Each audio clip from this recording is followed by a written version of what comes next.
તો હવે વાત કરીએ ચારે ચાર સંરક્ષણના નિયમ. બને તો આ નિયમ બેઠા અને પરફેક્ટ યાદ રાખો.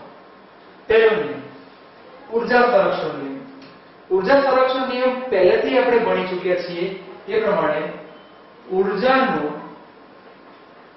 કુલ જથ્થો વિશ્વમાં અચળ છે. ઊર્જાનો કુલ જથ્થો વિશ્વમાં અચળ છે.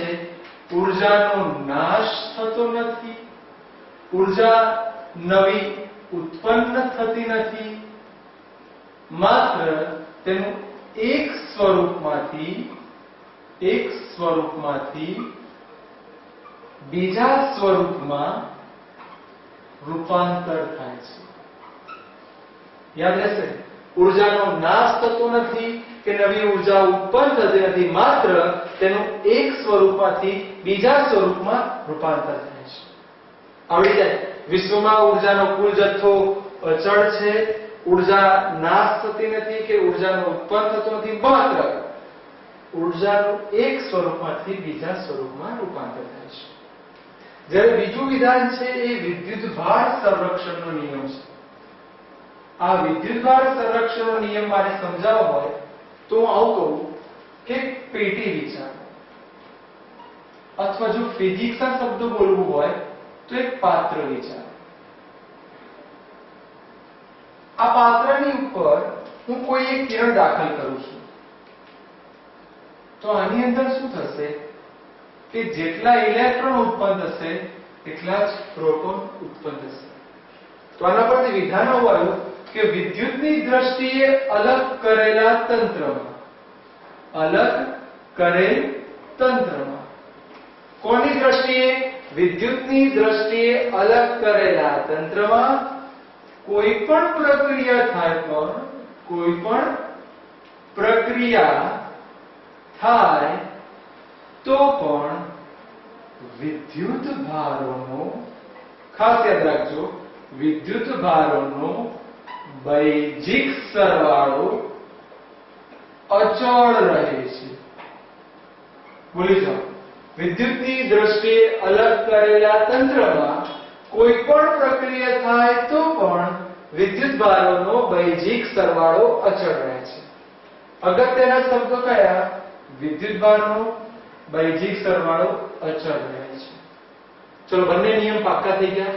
ફરીવાર, ઊર્જા સંરક્ષણ એટલે ઊર્જાનો કુલ જથ્થો વિશ્વમાં અચળ છે, તેનો નાશ થતો નથી, નવી ઊર્જા ઉત્પન્ન થતી નથી, માત્ર તેનું એક સ્વરૂપમાંથી બીજા સ્વરૂપમાં રૂપાંતર થાય છે. બીજું આવ્યું વિદ્યુતભાર સંરક્ષણ નિયમ. વિદ્યુતની દ્રષ્ટિએ અલગ કરેલા તંત્રમાં કોઈ પણ પ્રક્રિયા થાય તો પણ વિદ્યુત ભારોનો બૈજિક સરવાળો અચળ રહે છે. જ્યારે હવે બે નિયમ છે એ વેગમાનના છે, પણ આને સમજવા પડે. હું એવું કહું, ખરેખર વેગમાનનું સૂત્ર આવું છે, F = dp/dt. હવે આને કઈ રીતે બોલાય? જો F = 0, આનો મતલબ કે જો તંત્ર પર લાગતું પરિણામી બાહ્ય બળ શૂન્ય હોય તો તંત્રનું રેખીય વેગમાન અચળ રહે છે. તો તમે આ સૂત્ર ઉપરથી બનાવી શકો. જો તંત્ર પર લાગતું પરિણામી બાહ્ય બળ શૂન્ય હોય તો તંત્રનું કુલ રેખીય વેગમાન અચળ રહે છે. ફરીવાર, જો તંત્ર પર લાગતું પરિણામી બાહ્ય બળ શૂન્ય હોય તો તંત્રનું રેખીય વેગમાન અચળ રહે છે.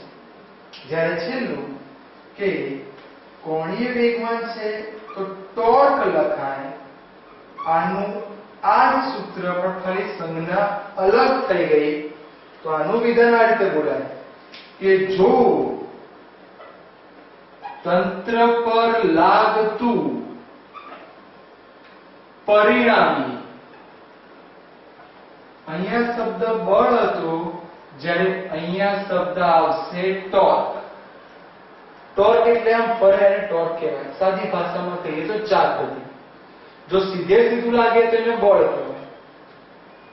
જો તંત્ર પર લાગતું પરિણામી ટોર્ક શૂન્ય હોય તો તંત્રનું કોણીય વેગમાન, કેવું? કુલ કોણીય વેગમાન